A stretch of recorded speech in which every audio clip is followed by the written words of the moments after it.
The world 10,000 years ago was an extremely fascinating place. Already by this time, our species had spread out to nearly every corner of the world.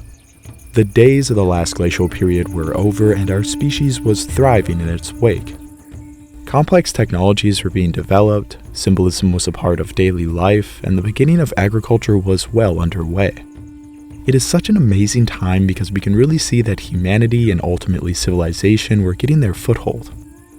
Today we will be talking about all of the amazing things that were happening around 10,000 years ago.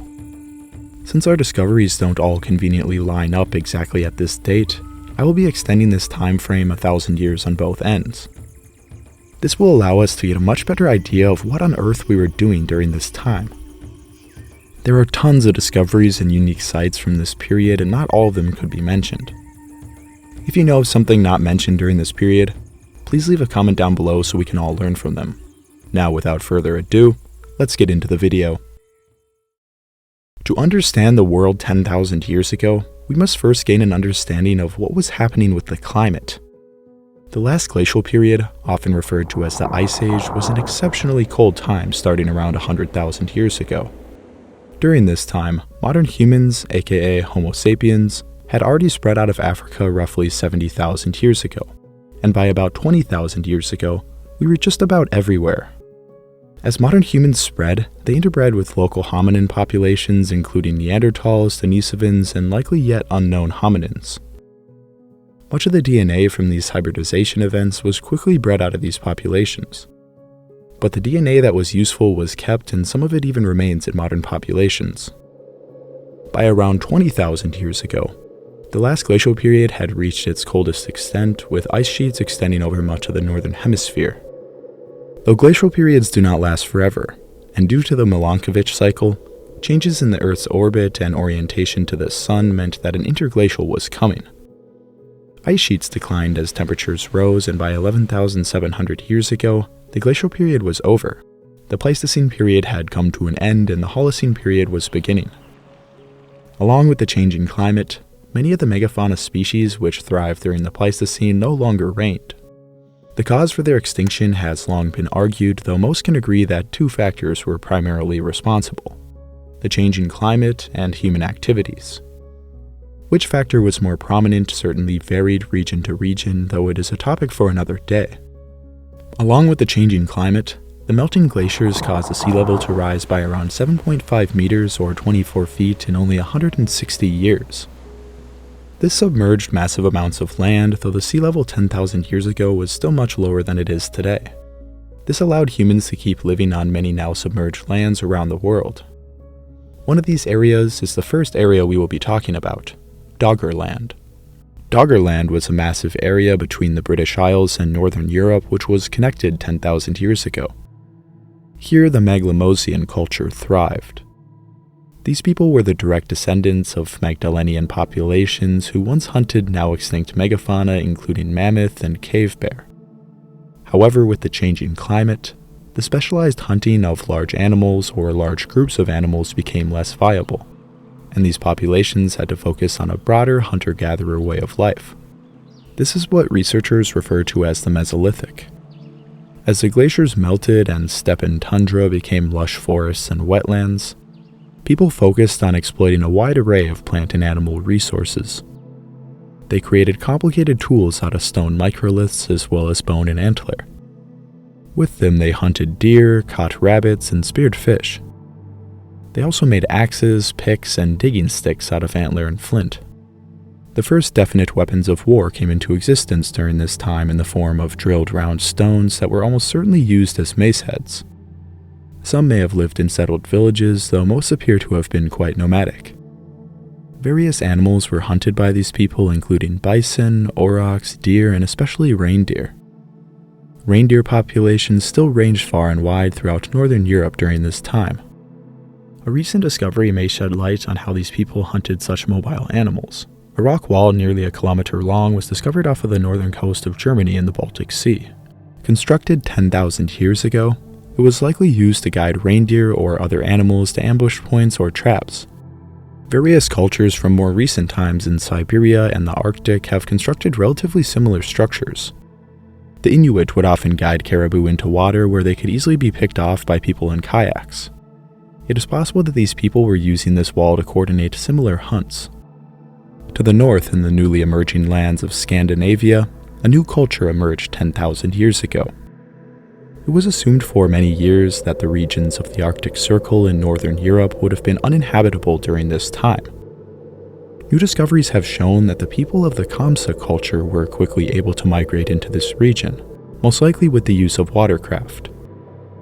They even made it to the province of Finnmark over 10,000 years ago. They seem to have relied on many coastal resources such as shellfish and marine mammals. Some even appear to have ventured deep within the mountainous interior of Norway. Carved rock art has been found during this period depicting a variety of naturalistic images. Moving down to the Iberian Peninsula, we find the quite unique Azilian culture. This culture and Iberia in general are interesting because they retained a high level of ancestry from the Goyet Q2 cluster, which were some of the first modern humans to inhabit Europe after the Neanderthals. These people also carved extremely well-made harpoons and were obsessed with painting and engraving rocks. These people mainly consumed deer, goat, and seafood near the coast. Honey also seems to have been favored during this time, telling by a few very interesting depictions in rock art.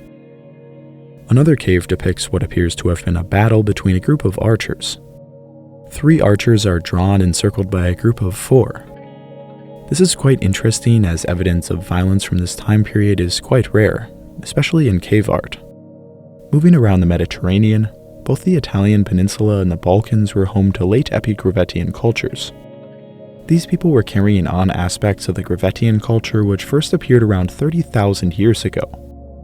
They utilized microliths and backed blades to create deadly composite tools. With them, they hunted reindeer, aurochs, and wild boar.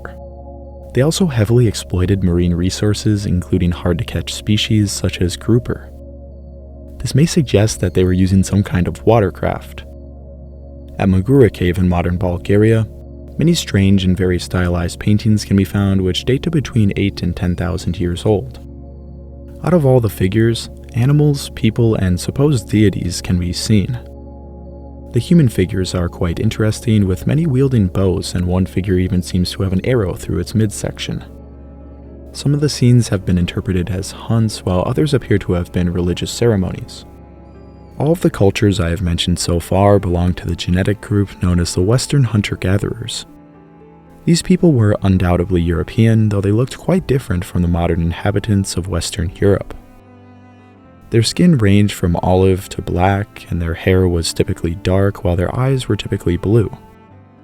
Modern Europeans look so different from these people because their genetics are mostly from later migrations of Anatolian farmers and Indo-European steppe herders which came to Europe long after 10,000 years ago. 10,000 years ago, the ancestors of the steppe herders were also hunter-gatherers, named the Eastern hunter-gatherers. They had fairly light skin with dark hair and mostly brown eyes. Their range extended from northern Asia to Eastern Europe, though most of Eastern Europe was actually a mix between Western and Eastern hunter-gatherers. The Swiderian culture was made up of a mix of these populations and was centered in the lands of modern Poland and the southern Baltic region. They were semi-settled hunter-gatherers living in small settlements besides lakes, rivers, and marshes. They made quite impressive stone tools, including large tanked blades and bone points which had stone blades inserted into them. These stone blades were removed from cores with a pressure technique which appears to have originated far to the northeast, all the way in modern Mongolia around 20,000 years ago. With their deadly points, they extensively hunted deer and moose, likely with the help of hunting dogs. I just found out by researching this video that the animal we call moose, the Europeans call elk. Apparently, the European settlers who first came to North America confused American elk or wapiti with European elk, likely because most of them had never actually seen a moose. So the settlers called the wapiti elk and took the Native American name for moose to describe European elk. Of course, other European languages have different words for this animal, but most are cognates from the original Indo-European word for the animal.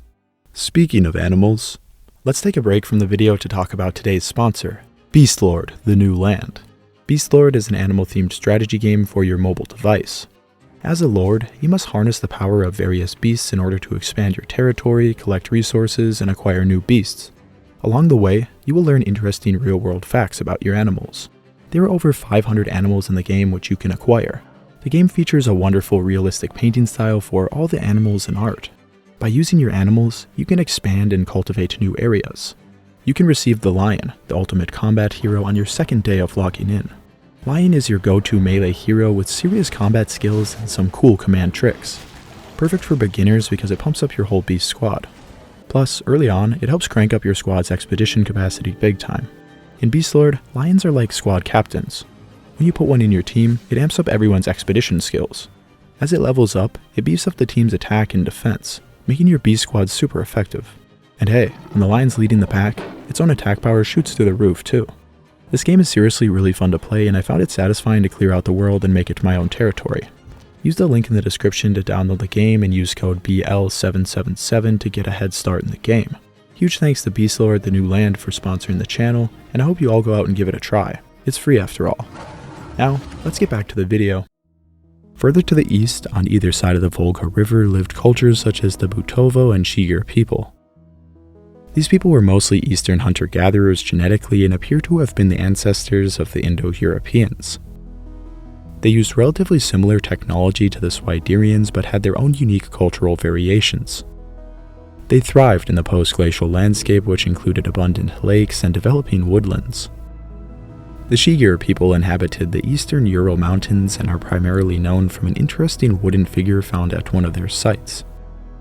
The Shigur idol was discovered in many fragments in the Middle Urals. It is thought that it may have stood more than 5 meters or 16 feet tall.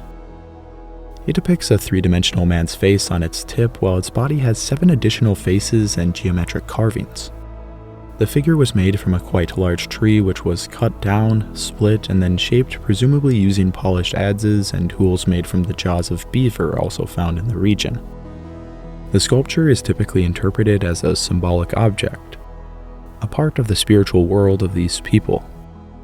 Such interpretations seem likely when compared to the highly symbolic totem poles of the Haida people of Canada. The Europe of 10,000 years ago was an amazing place full of blossoming cultures and new technologies. Though these people were still hunter-gatherers, they were finding new ways to exploit their environments, and some were even able to settle down. One can imagine how fascinating it would have been to witness a tribe of these great wild people celebrate a cultural event or perform a shamanistic ritual. There's far more to be said about Europe from this time, and there were cultures I left out, but we should move on to discuss the tremendous advancements that were occurring in Western Asia. Long before 10,000 years ago, Western Asia was developing not only agriculture but also complex architecture. As far back as 23,000 years ago, the small-scale cultivation of edible grasses was being conducted on the shores of the Sea of Galilee in northern Israel. The seeds from these wild grasses could be ingested outright, but by grinding them up in basalt mortars, they were able to create flour which was much easier to digest. These people also ate many wild fruits, nuts, and hunted gazelle, deer, aurochs, wild boar, and waterfowl. The Natufian culture appeared around 15,000 years ago and took advantage of the abundance of food. Though these people were still hunter-gatherers, they were able to become fully or partially sedentary. This is significant because the vast majority of hunter-gatherers must constantly be on the move in order to find more resources. The new free time and ability to stay put led these populations to build permanent shelters. They constructed complex settlements out of a variety of materials, including limestone slabs, shaped rocks, and mud bricks. With their architectural prowess, they even made areas specifically for storing large amounts of food and large structures that have been interpreted as symbolic. They also created cemeteries and an abundance of artwork, including carved stone and bone objects. One of these objects, named the Ain Sakri Lovers, is approximately 11,000 years old and is the oldest known representation of two people engaged in sexual intercourse.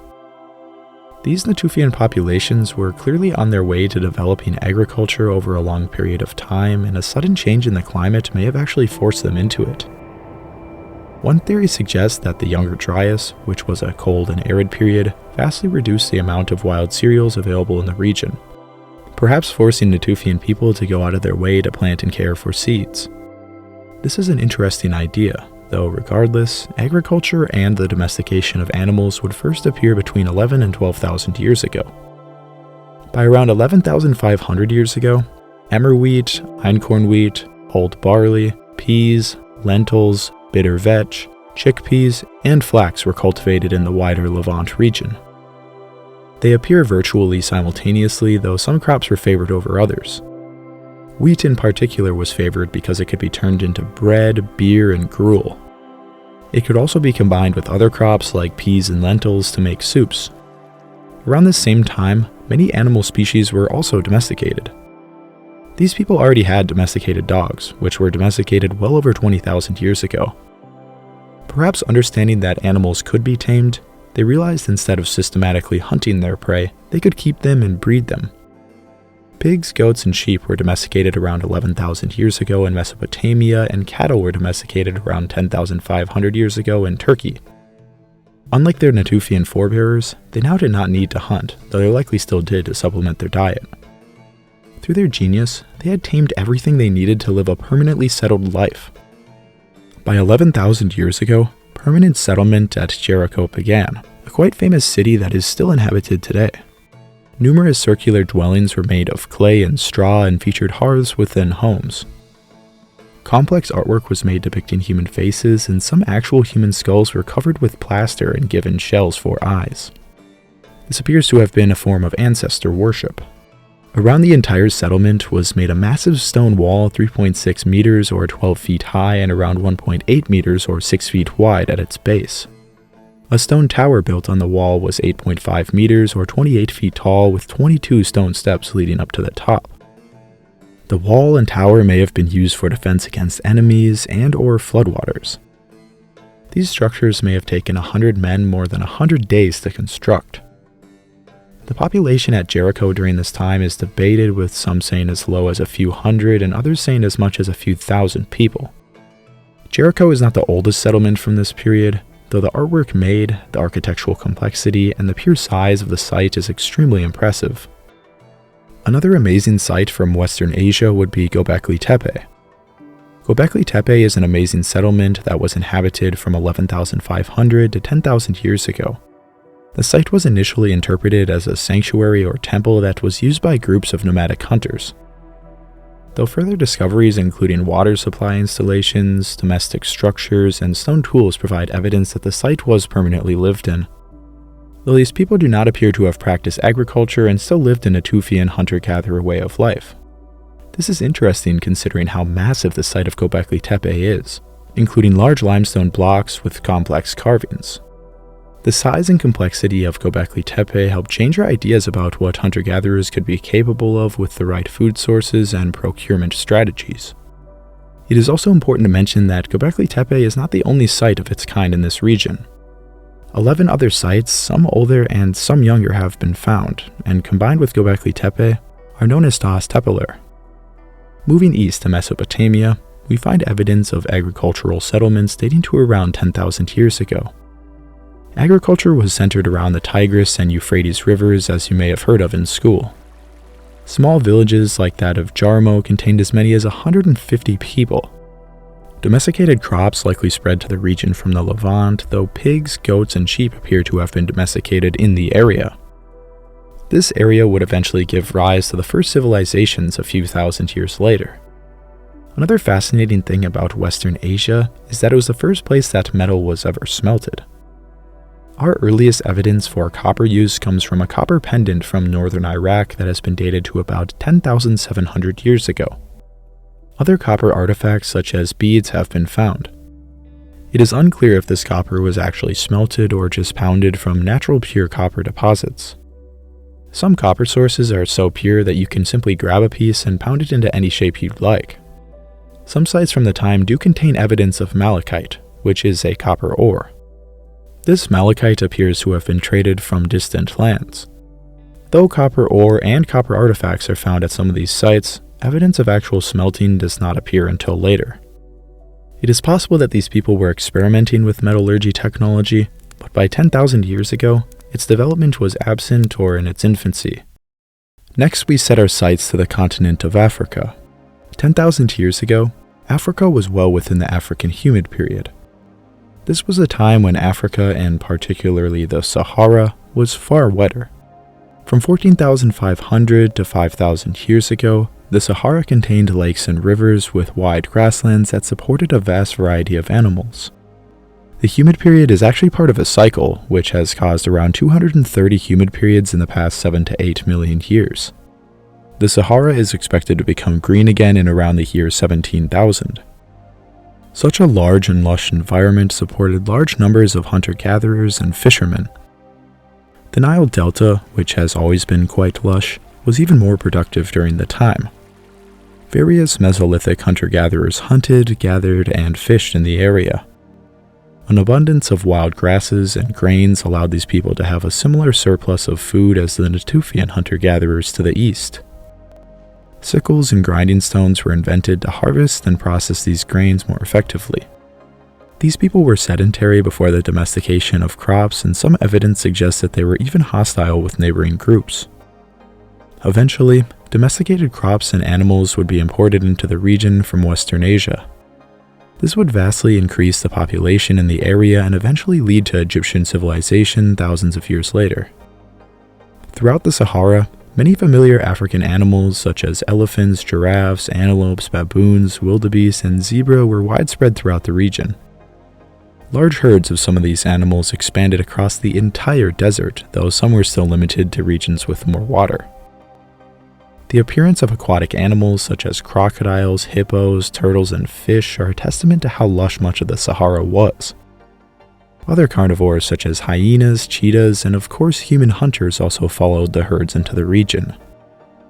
An important culture in North Africa during this time was the Capsian culture. This culture flourished in the Green Sahara, hunting big animals like aurochs and antelope, but also smaller animals such as hares and even snails. These human hunters carried an array of sophisticated stone tools such as well-made projectile points, stone axes, and adze. It is hard to imagine that these people were felling trees in the Sahara all those years ago. They also created bone fishing hooks and barbed points to spear fish in the abundant lakes and rivers. Some sites contain piles of thousands of fish bones. They utilized ostrich eggs as water bottles and buried their dead in shallow graves. Cave and rock art were also a very important aspect of their culture. The Capsian culture was not the only Mesolithic culture of North Africa, though they are one of the most well-known. They may have been partially responsible for the wonderful cave paintings in the Sahara. The populations migrating from West Africa also contributed to these sites. A cave named the Cave of Swimmers, located in central Libya, was one of the clues to researchers that the Sahara may have actually been lush in the past. The cave has paintings of people which appear to be swimming along with other animals such as giraffes and hippopotamus. Dating has revealed that the paintings are around 10,000 years old. Another site in Algeria, named Tassili near Algiers, contains as many as 15,000 engravings and paintings. Antelopes, crocodiles, and humans are all depicted. Some of these paintings are younger as denoted by herds of cattle, though they may date to around 10,000 years ago. Human figures are typically absent in cave art, though many can be found at this site. Some are shown hunting and dancing, and some are found doing other things. Some of the most interesting human depictions here have been referred to as shamans.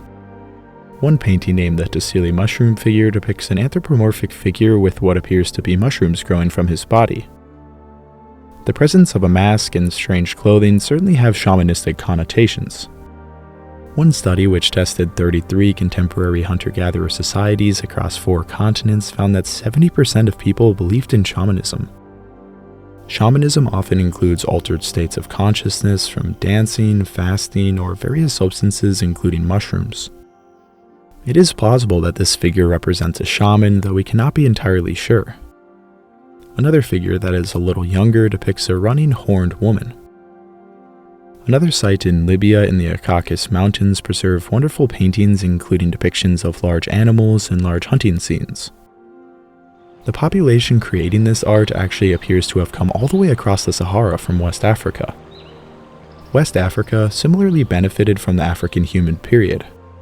The rainforest and wooded savanna were much larger and extended over much of West Africa. Around 11,400 years ago, people in Mali created the earliest pottery in Africa.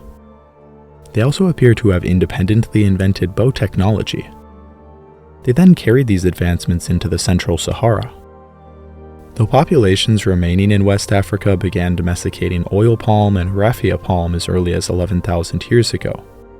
The seeds of oil palms are rich in oil, which is high in calories and can be used for cooking, while raffia palm fruit can be eaten. Both of these palms are also used for their fibers, wood, and their sap can be fermented into wine. These people appear to have had a complex culture which include large burial sites such as the graveyard at the site of Gobero in Niger. Over 180 burials have been found here, though only 67 have been excavated and many date to a later period. Still, at least 20 burials have been found dating to around 10,000 years ago, and they often have grave goods including pottery and stone tools.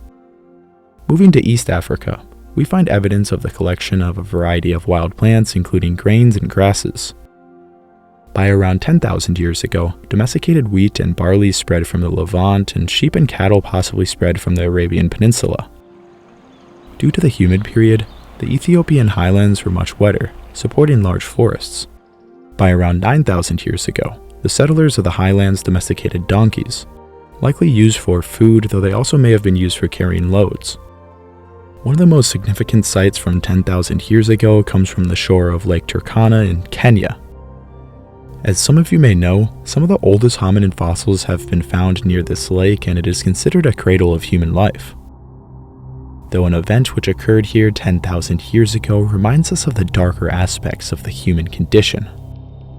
At the site of Naturuk, 27 individuals were slain in a direct attack on their people. Of these lost souls, 20 were adults, 1 was a teenager, and the 6 other were children. They were attacked with bows and arrows, clubs, and a close-range bladed weapon, probably a knife. Skulls were fractured, bones were broken, deep cuts were made, and projectile points were lodged deeply into bones. The points were made of obsidian, which is not common in the area, suggesting that the attackers came from afar. 2 victims appear to have been bound with rope and perhaps drowned or strangled, as they show no skeletal injuries. One of them was a young woman who was heavily pregnant. Various interpretations of the site have been made, with many suggesting that this group was massacred by a foreign band of hunter-gatherers. Either way, this is some of the earliest evidence of intergroup or interpersonal violence among hunter-gatherers. Warfare is typically thought to have originated after populations had settled down, as the vast majority of our evidence comes from the Neolithic period onward. This site shows us that hunter-gatherers were very capable of committing atrocities. Though since it is a very unique site, it is unclear what we can infer about hunter-gatherers in general. Either way, this site stands as a reminder of what we are capable of regardless of society or circumstance. Moving to Central and South Africa, we see a much more forested environment 10,000 years ago. Grasslands and savannas still existed in the southernmost regions, though it would have still been more humid than it is today. Throughout Central and Southern Africa lived Pygmy and Khoisan populations. They were both hunter-gatherer groups, though they differed quite significantly. Pygmy populations split off from other African populations 50 to 90,000 years ago. Their short stature appears to have developed fairly recently as an adaptation to their forested environment. 10,000 years ago, they still would have been quite short, and their populations were widespread throughout Central Africa. The Khoisan are an even more ancient population which split off from all other populations over 100,000 years ago. Modern humans originated in East Africa, and the ancestors of the Khoisan were some of the first to move south around 150,000 years ago, where they have remained to this day. 10,000 years ago, Khoisan populations dominated most of southern Africa. One of their sites, known as Bushman's Kloof, is a collection of more than 130 rock art sites dating to as much as 10,000 years ago. The sites contain a variety of human and animal figures. Elephants seem to have been a common theme, as well as bow hunters. Some human figures appear to be in trance-like states, possibly suggesting that shamanism was a part of their culture. Many other sites around South Africa feature rock art, and some of it is very unique. But now let's set our sights to the rich lands of the Indian subcontinent. These lands were home to many populations of hunter-gatherers, though by 10,000 years ago, agriculture and animal husbandry was making its way into the region. Aurochs appear to have been independently domesticated as early as 10,500 years ago in eastern India. To the west of the Indus River lies the site of Mehrgarh in modern-day Pakistan. It contains some of the earliest evidence of pottery, domesticated wheat varieties, and herd animals nearly 10,000 years ago. This area would eventually become home to the Indus River Valley civilization thousands of years later, though the vast majority of India during this time was home to hunter-gatherers. Along the western coast of the subcontinent, the site of Langnage preserves evidence of a wide array of animals hunted by Mesolithic people. They include wolves, rhinoceros, wild boar, deer, and nilgai. These people were hunting with microlithic tools characteristic of the Mesolithic. Further south, the Konkan petroglyphs dating to over 10,000 years ago preserve a unique artistic tradition. Well over 1,000 of these carvings have been discovered. A huge variety of animals including sharks, stingrays, tigers, rhinos, and birds were carved. Strange anthropomorphic carvings are particularly unusual. Some show interactions with animals and symbols, and others just appear to have been silhouettes. At the Bhimbetka caves of central India, many amazing paintings can be found. They range from Upper Paleolithic to medieval, but a variety of Mesolithic paintings are from around 10,000 years ago. They are hunting scenes depicting the use of spears and bows and arrows. There are also strange scenes of animal totems which have been interpreted as depicting tribal warfare. Other images include communal dances, musical instruments, pregnant women, and burials.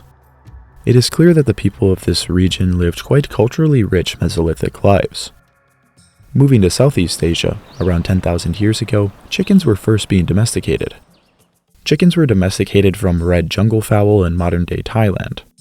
These birds are well adapted to take advantage of the vast amount of food that becomes available during the bamboo seeding cycle, which allows them to reproduce exponentially. Humans took advantage of this natural adaptation, and this is in part why there are 23 billion chickens alive today.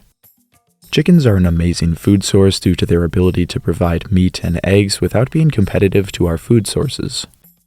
Though chicken domestication originated in modern Thailand, it would take some time for them to be brought around Asia and beyond. 10,000 years ago, the Polynesian people had not yet spread from their homeland of Taiwan. During this time, Southeast Asia and Australia was home to three main groups of people. Much of insular Southeast Asia was home to the Negritos, while New Guinea was home to the New Guineans, and Australia was home to the Aboriginals. These three populations descend from the first modern humans to enter the area. Many people often confuse these populations with being African due to their dark complexion and sometimes seemingly African facial features. However, they descend from the same metapopulation as East Asian and Oceanian people, and therefore are most closely related to other East Asians. The term negrito, meaning little black person in Spanish, is still used to refer to the short-statured and dark-skinned populations inhabiting insular Southeast Asia. These populations descend from the Hoa Binhian hunter-gatherers that were widespread throughout the region. 10,000 years ago, these populations were already likely proficient at catching fish. A fishhook from East Timor dating to 42,000 years ago has been found alongside thousands of fish bones. These people likely also hunted the diverse array of fauna on these islands, though archaeological evidence is hard to come by. This is partially due to the rising sea levels since the Pleistocene. 10,000 years ago, much of the Sunda Shelf was still above the waves. This vast landmass may have been home to large populations. Across the Wallace Line, which is a deep channel between Southeast Asia and New Guinea which prevents terrestrial animals from crossing, we find the former continent of Sahul. 10,000 years ago, New Guinea was directly connected to Australia with a large landmass. These lush lowlands supported a large array of marsupials, with the only placental mammals being bats and rodents. But before we turn to Australia, we should look at what was happening in New Guinea at this time. Evidence suggests that plant exploitation and some cultivation began in New Guinea around 10,000 years ago. Sugarcane, a few root vegetables, and possibly bananas were then domesticated around 9,000 years ago. Agricultural drainage systems have been found in Cook Swamp dating to about 9,000 years ago as well. Cook Swamp is recognized as a place where agriculture independently developed, making it one of only around 6 other regions where this can be confirmed. Another interesting thing to note about New Guinea is its geography. Due to the dense vegetation and mountainous terrain, it is very isolated.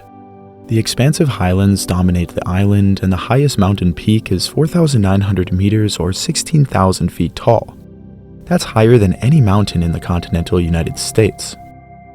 Moving to Australia, we run into a similar problem of limited evidence. Much of Australia was relatively dry 10,000 years ago, and naturally most people lived toward the coast. A coast which is now mostly submerged. Much of this submerged region was in the north, which connected mainland Australia to New Guinea. One study found that this landmass supported populations between 50,000 and 500,000 people. Though by 10,000 years ago, around 50% of this landmass was submerged, and we actually have evidence that these populations may have fallen into violence. New rock art styles suddenly appearing in Arnhem Land of northern Australia depict scenes of battles. These displaced populations may have had no other choice but to fight for the dwindling resources of the region. The coastline around the rest of Australia was also much larger long ago. The island of Tasmania was even connected to the mainland. Australian tribes even seem to have stories about when the sea level was much lower. Linguists have identified 18 stories from different tribes of Aboriginals that seem to date back over 10,000 years ago. The Ngarrindjeri people tell a story about an ancestral character named Ngarrindjeri. In this story, he chased his wives until they ran to Kangaroo Island, which was surrounded by shallow water. In retribution, Ngarrindjeri rose the seas between them and the mainland. If this story is to be taken as a true account of geological changes, that means the sea was already 100 feet lower at this time, which would match up to about 10,000 years ago. Some tribes tell stories about grasslands which kangaroos once roamed, and some talk about now submerged islands and rising sea levels. Though ancient stories should be interpreted skeptically, the many stories from different tribes which accurately describe geography they would not have known of suggest that some of these stories really are over 10,000 years old. Throughout the continent of Australia, the Aboriginals were exploiting a wide array of environments. 10,000 years ago, these people were likely using boomerangs and woomeras for hunting. The woomera is a spear thrower which is similar to the likely independently developed atlatl. Spear throwers almost certainly have multiple points of origin.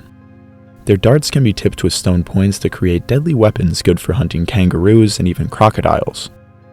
Aboriginal people developed a diverse array of stone technology, including my personal favorites, Liliera points. They were large unifacial blades taken off of a core. The base could be covered in resin and used as a knife, or they could be mounted onto a spear or dart. The Aboriginals of 10,000 years ago lived all over the continent in a diverse array of environments. They hunted almost anything that moved, including fish, turtles, crocodiles, goanna, kangaroos, and more. They also extensively collected insects, plants, and aquatic resources like mussels and water lilies. The Aboriginals also created countless cave and rock paintings. Some of this art is over 20,000 years old and depicts scenes from the Dreamtime. The Dreamtime forms the foundation of Aboriginal religion and culture, with its origins likely extending over 65,000 years. It refers to a time when ancestral characters inhabited the land with supernatural abilities. These characters were not gods, but more like heroes. The Dreamtime covers past events, the creation of the universe, the genesis of humanity, and how the creator envisioned humans to live in their world. Such a deep and rich mythology has inspired the creation of some truly amazing paintings. Rock art in Kakadu National Park preserves a diverse array of images depicting Aboriginal life 10,000 years ago. I should note that many of these images are much younger and even depict European sailing ships. The paintings at Ubir are generally thought to be much older.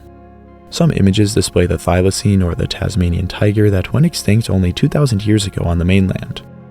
Other paintings show men with barbed harpoons and a variety of other figures perhaps associated with the Dreamtime. There surely is much more to be said about this continent 10,000 years ago, though it's time to move on.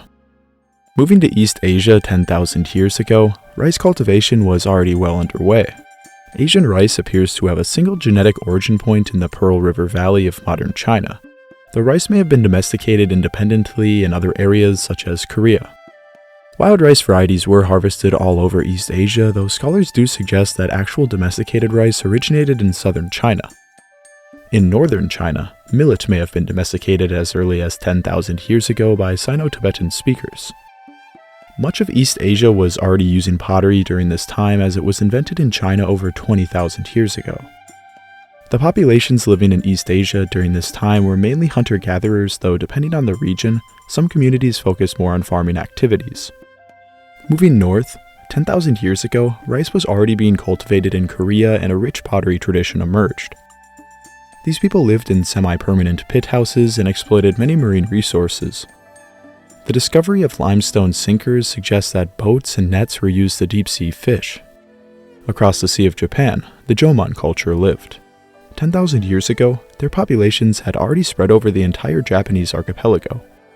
Japan was a very wild place at this time and contained many species including deer, wild boar, Asiatic black bear, brown bear, and tigers.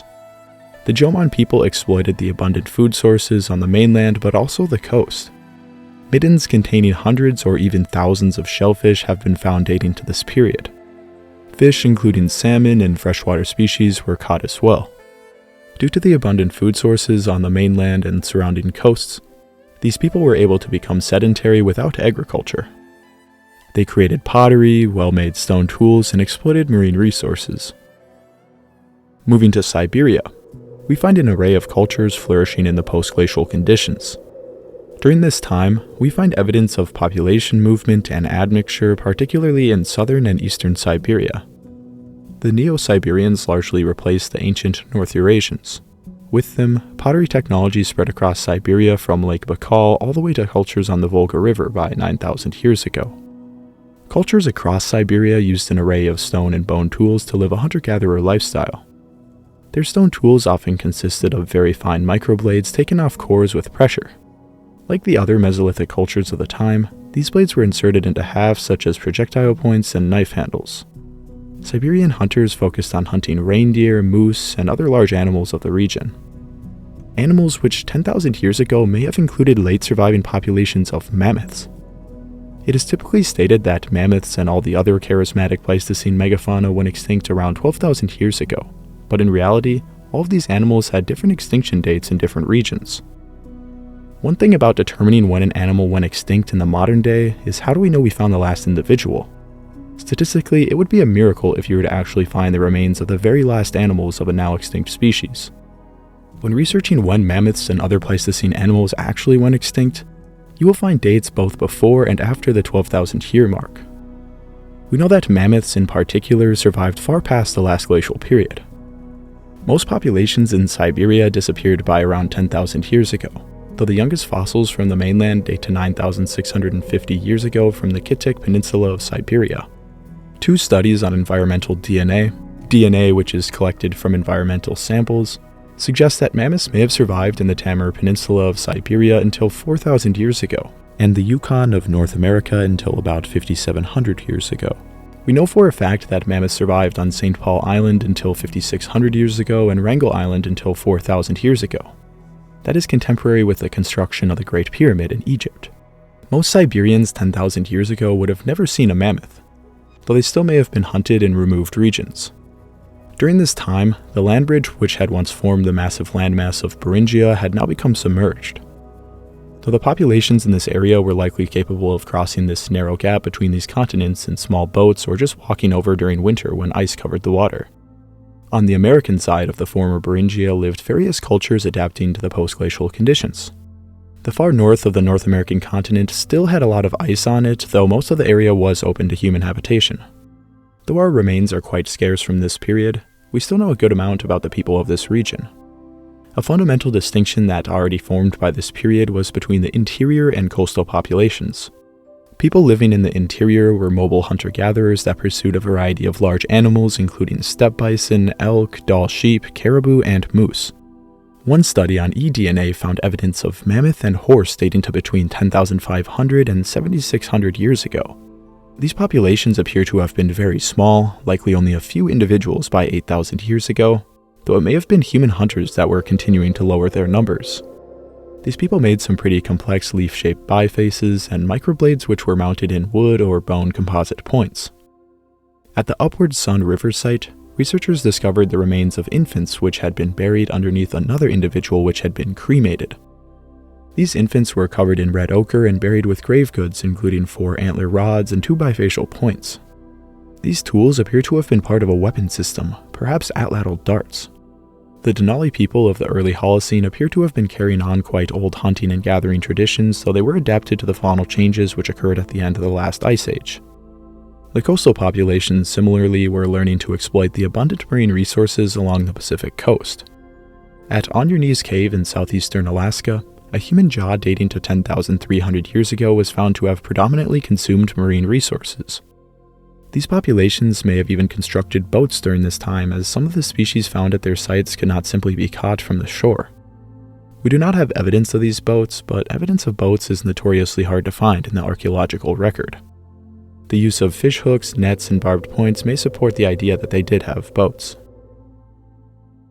Most of North America 10,000 years ago was transitioning from the late Paleo-Indian to the early Archaic period. During the Paleo-Indian period, most people lived in bands of migrating hunter-gatherers following herds of Pleistocene megafauna such as giant bison, woolly mammoth, mastodon, giant sloth, camel, and more. By 10,000 years ago, most of these animals were extirpated in most regions, though some isolated populations survived. The bison emerged as the most abundant megafaunal species throughout the continent. Though these bison were Bison antiquus, the larger ancestor of modern bison. They were around 25% bigger, weighing up to 3,500 pounds or 1,600 kilograms. Other large animals such as various deer species, including elk and moose, expanded their range along with black bear, brown bear, and wolves. All of these animals became a fundamental aspect of Native American life along with other more regional animals. Archaic period Native Americans still primarily hunted and gathered, though they were able to settle down a little more by intensively exploiting their local environments. In the varied lands of the American West lived a variety of early archaic cultures. They mainly made stemmed stone points which were great for hunting big game. One unfortunate man was even stabbed by one of these points and he lived to tell the tale. The roughly 9,000-year-old remains of Kennewick Man represent a very significant and even more controversial discovery. This is mainly due to the age of the specimen and the dispute about what should be done with the remains. Kennewick Man was fairly old for his time at around 40 years old. He lived almost exclusively on a diet of marine mammals and drank glacial meltwater. He must have lived near the coast and migrated as far as Alaska throughout his life. Examination of his remains found a stone projectile lodged in the side of his pelvic bone. It was leaf-shaped and made of a volcanic stone. Its morphology fits that of a cascade point. The wound had healed, but likely left him in long-lasting pain. He had a variety of other injuries and ailments that indicate a hard life. He seems to have died of natural causes and was buried by his people. Kennewick Man was so controversial because his physical features did not appear to be Native American, which anthropologists argued gave them the right to study the remains since no connection of kinship could be positively identified. Finally, nearly 20 years after Kennewick Man's discovery, DNA tests concluded that he was most closely related to Native Americans, and he was particularly close to the people of the Colville Reservation from Washington. They were one of the 5 tribes that originally claimed the remains as their kin. He was reburied in 2017 at an undisclosed location. Another amazing discovery from the Pacific Northwest are the 10,000-year-old sandals found at Fort Rock, Oregon. Over a dozen of these sandals ranging from kid-size to adult size have been found at Fort Rock Cave. They were woven from sagebrush bark and most of the examples are heavily worn. Other similar specimens have been found at Cougar Mountain and Catlow Cave, all dating between 10,500 and 9,200 years ago. These shoes are by far the oldest preserved in the fossil record, though humans have clearly been wearing shoes for a lot longer. California, like other regions of the West, was mainly divided between coastal and inland populations. Fishing and the hunting of marine mammals was done on the coast, with people even inhabiting the Channel Islands during this period. Other cultures inland focused on the hunting of deer and gathering of plants such as acorns. The La Brea tar pits, as we talked about in my last video, check it out, are excellent at preserving fossil remains. Out of the millions of bones excavated there, the remains of one woman have been found. Named the La Brea woman, her remains are 10,250 years old. She was between 18 and 25 at her time of death. The wear on her teeth suggests that she often ate stone-ground food sources, likely acorns. Her skull was fractured, and little healing suggests that this wound may have killed her. This may explain why her remains were found at the tar pits and no others have been found to date. She did not perish due to an accidental fall into the pits, but seems to have been killed and thrown in, though we cannot say for certain what happened to her. Another cave in Nevada named the Spirit Cave contained the oldest known mummy in North America. The remains of 2 individuals were found in a cave wrapped with matting made of plant fibers. One of the individuals was preserved much better than the other and was partially mummified. He was wearing moccasins and wrapped in a rabbit skin blanket. The remains date to 9,400 years ago, while DNA testing found that he was similar to North and South American indigenous groups. The remains were given to the Paiute Shoshone tribe, which reburied them in 2018. Finally, moving to the Rockies and Great Plains, we find many cultures centered around bison hunting. Bison population numbers exploded with the Pleistocene extinction events. The bison hunting lifestyle may have been pioneered by the Great Folsom hunters with their exceptionally made fully fluted points. This culture had mostly disbanded by around 11,000 years ago, though their descendants became even more efficient at hunting bison. A variety of well-made point styles were made during this time, such as agate basin, Scottsbluff, and Eden. These points likely tipped at ladled darts, javelins, and spears. These weapons were used to ambush bison, typically in favorable terrain such as narrow stream beds. Even as far back as 10,000 years ago, hunters were driving buffalo off of cliffs. Buffalo jumps are areas which hunters persuade bison to stampede off of cliffs, leading to their deaths. These are highly coordinated hunts requiring many people with specialized tasks. A successful buffalo jump could provide a tribe with an immense amount of food. Some have reportedly killed hundreds or even as many as 1,000 bison in one event. The oldest evidence of a buffalo jump from the bonfire shelter killed around 120 bison around 12,000 years ago. Subsequent layers show that this site was repeatedly used.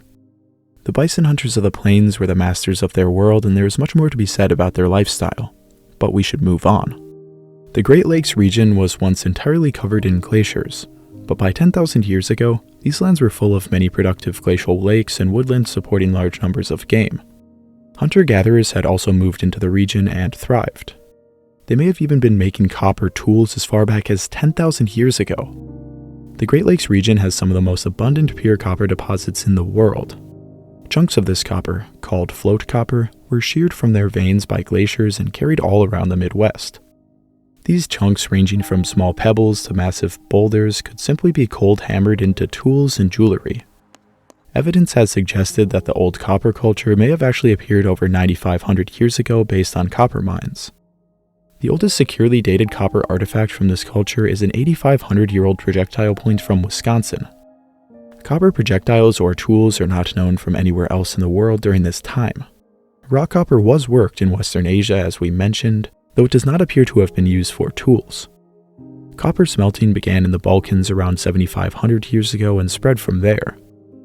But that is around 2,500 years later than the evidence from the Great Lakes region. This topic is really quite fascinating considering that many people are under the misconception that metal was not even used in the Americas. I still hear this from people all the time. Make sure to check out my video on the old copper culture to learn more about this fascinating subject. Moving to the east, we see many populations beginning to settle down more than Paleo-Indian times. These people were of course hunter-gatherers and had quite an influence from the Clovis and Folsom cultures. Many of them made quite impressive fluted points, with the most impressive being Cumberland points. These large lance heads have very long flutes on both sides. This is extremely difficult to do. Modern knappers have a hard time reproducing such artifacts and often need special jigs to do so. I've been napping for around 2 or 3 years, and maybe if I really put my mind to it I could make one, though I have my doubts. In the southeastern United States, the Dalton people lived. Their culture thrived hunting and gathering in the rich Mississippi River Valley and beyond. They made distinctive points named Dalton points. Many were fluted, reminiscent of Paleo-Indian times, and they often had exceptional flaking such as the Z-flaked Daltons. These points were heavily resharpened, and after extensive use, they were often turned into drill bits. They also made adzes, a woodworking tool. Traces on their artifacts suggest that they were used on burnt wood, perhaps to make dugout canoes. The most famous Dalton site, known as the Sloan site, preserves the remains of the oldest known cemetery in the Western Hemisphere. Unfortunately, these individuals were shallowly buried and only bone fragments remain. Still, it is estimated around 30 people were buried along with a total of 439 stone tools. 146 points, 43 adzes, 95 bifaces, and a variety of other stone tools made up the hoard. Some of these bifaces were far over-engineered and may have been items of prestige. Not much cave or rock art is known from North America during this time, though one site on the US-Mexico border is quite impressive. Panther Cave contains a panel of paintings more than 100 feet in length. A giant red panther or mountain lion over 10 feet long was painted on the wall. Many more paintings can be found in the region, some dating to later periods and some which have not been dated. Other important and interesting sites from the modern lands of the United States have been found, though it is time to move on. In Mesoamerica, we find evidence of another hub of agricultural development. Squashes, pumpkins, and bottle gourds were domesticated on several occasions throughout the Americas beginning around 10,000 years ago. Starting around 9,000 years ago, teosinte, the undomesticated ancestor of corn, also known as maize, was transferred into an exceptionally productive crop. Later, after thousands of years of domestication, corn was bred to produce around 2.5 times more calories per acre than wheat or barley. An interesting thing to mention about the Americas in general is that the continent lacked the large-seeded, easily domesticatable crops which naturally grew in abundance around much of the Old World. The Americas also lacked large domesticatable animals that could be used as draft animals. Llamas and alpacas were eventually domesticated, though they were not strong enough to pull heavy plows or carry heavy loads. These two factors would become very important in the story of the Western Hemisphere. But for now, we must set our sights to the south. South America was going through a very particular period 10,000 years ago, though to understand this, we must get a little backstory. Humans have likely lived in South America for over 16,000 years. The first people to move into the area seem to have been generalist hunter-gatherers that did not affect the megafaunal populations all that much. The megafauna living in South America at the time included the massive South American short-faced bear, Arctotherium, saber-toothed cats, dire wolves, horses, glyptodonts, gomphotheres, ground sloths, and toxodon. Their populations appear to have been quite small as their archaeological signal is extremely low. Then, around 12,900 years ago, new fish-tailed projectiles suddenly appeared and spread all around where megafaunal populations were the highest. The distributional overlap of this technology and range of megafauna strongly suggests that this culture was hunting these animals. The roughly 12,000-year-old paintings from Serrania de la Lindosa even depict humans interacting with some of these species, such as this example. The makers of these paintings may have belonged to groups of fishtail point-wielding megafauna hunters.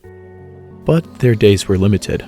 Fish-tailed points and megafaunal populations abruptly disappeared around 10,900 years ago.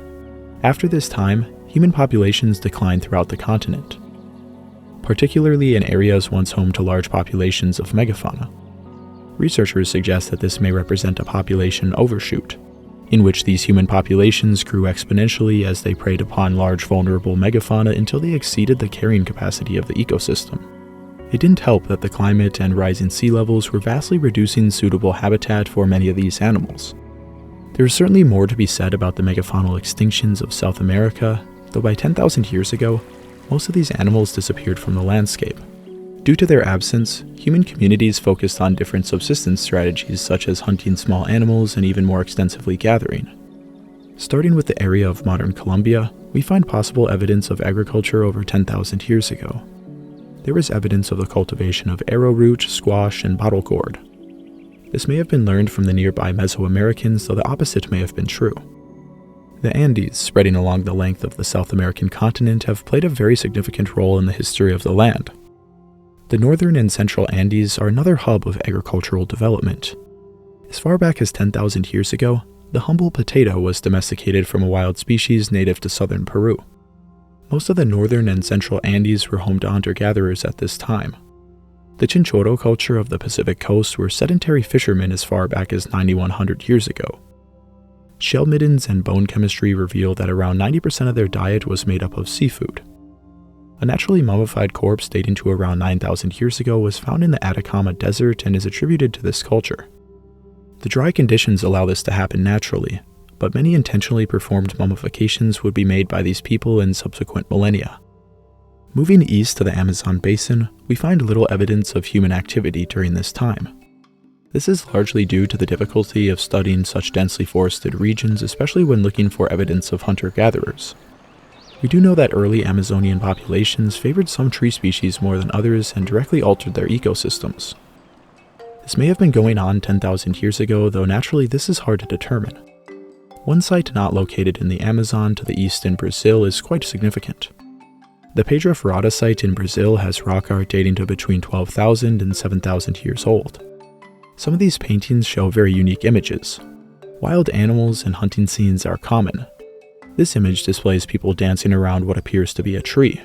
There are some depictions of humans doing other activities, which I think I have to blur. Another very important find from Brazil is the Lagoa Santa remains, including Luzia woman. Dating around 11,500 years ago, her remains and other nearby less complete individuals are some of the oldest in the Americas. Two of these individuals carry the same mtDNA haplogroup as the Clovis Anzac I child found in Montana. 3 of them have the same Y chromosome haplogroup found in the Spirit Cave individual we mentioned from Nevada. This further supports the idea that the people of the Americas were very closely related at this time, and they are still relatively closely related to this day. Moving to the southern Andes and Patagonia, we find evidence of bands of nomadic hunter-gatherers 10,000 years ago. The most famous site from this region is Cueva de las Manos. The site was created in several waves starting around 9,300 years ago. This makes it some of the oldest cave art in South America. Over 2,000 hand stencils in multiple collages fill the walls, along with depictions of people, animals, and symbols. Most of the paintings were likely made by women due to the size of their hands. The feet of rhea, which are large flightless birds from South America, were even painted on the walls. As far as I know, this is the only evidence of a part of an animal being used in a hand stencil or cave art in general. Very interesting. This cave and surrounding caves also have hunting scenes and game drives using bolas and atlatls. Guanacos are the most common animals depicted in the cave, an animal which the Native Americans depended on in the region. Other animals include puma, fox, birds, and deer. The Patagonia region is an amazing place, and the hunter-gatherers that lived here must have lived some amazing lives. The world 10,000 years ago was an amazing place. Throughout the world, a rich array of cultures dominated their environments. Many were still subsisting through hunting and gathering, though others were domesticating plants and some already had domesticated crops. Though the world was far different, we can already see some trends that would lead to the rise of civilization on multiple continents. The state of the world and human populations 10,000 years ago really helps us understand how history would eventually unfold. If you enjoyed the video, please check out the other videos I made on what humans were doing 1,000,000 years ago and 100,000 years ago. Make sure to like, comment something, and maybe even share to someone that may be interested in these topics. It would really help out the channel. This has been your host North02, and I hope to see you again soon. Arrivederci.